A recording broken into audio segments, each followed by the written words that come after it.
Na mtazamaji, ni taarifa ambayo bado tunaendelea kuifuatilia kwa karibu. Kwingineko, mtaala wa elimu unaozingatia umahiri wa CBE unakabiliwa na mabadiliko makubwa kufuatia ombi lililowasilishwa bungeni na aliyekuwa mkurugenzi mkuu wa tume ya huduma kwa walimu nchini TSC Benjamin Sogomo. Pendekezo hilo linapendekeza kugawanywa kwa shule za sekondari msingi ambapo gredi ya 7 na 8 zitaendelea kufundishwa katika shule za msingi huku gredi ya 9 ikihamishiwa shule za sekondari ya juu. Hatua hii italeta tena mfumo wa miaka 8 ya shule ya msingi na kupanua shule za sekondari ya juu hadi madarasa 4, hali inayorejesha kwa njia isiyo ya moja kwa moja mfumo wa zamani wa 844.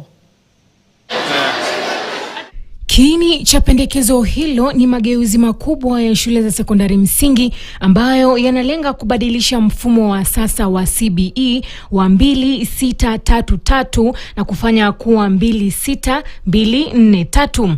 Hii inamaanisha miaka 2 ya elimu ya chekechea, miaka 6 ya shule ya msingi, miaka 2 ya shule ya sekondari msingi, miaka 4 ya shule ya upili na miaka 3 ya elimu ya chuo kikuu. Kwa mujibu wa mpango huo, gredi ya 7 na 8 zitaendelea kufundishwa katika shule za msingi huku gredi ya 9 ikihamishwa shule za sekondari.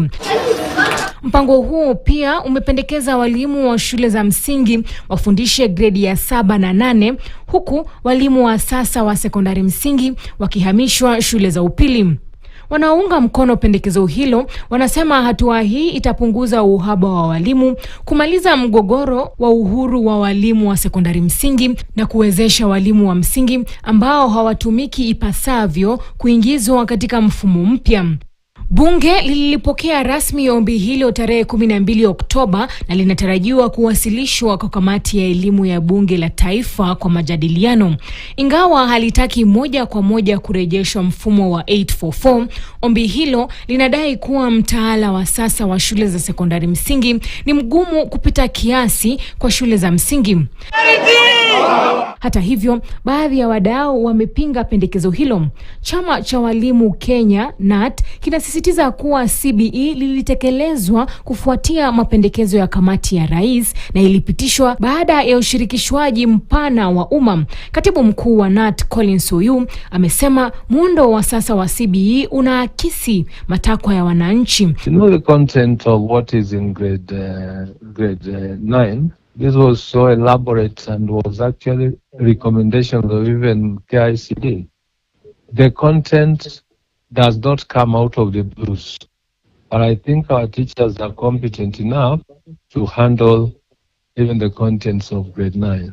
Aidha, linadai kuwa utekelezaji wa CBE umechanganya mwelekeo wa elimu na kusababisha mkanganyiko miongoni mwa wazazi, wanafunzi na hata walimu. Ann Musungu, KTN, Nairobi. Na mtazamaji, taarifa hiyo ya Ann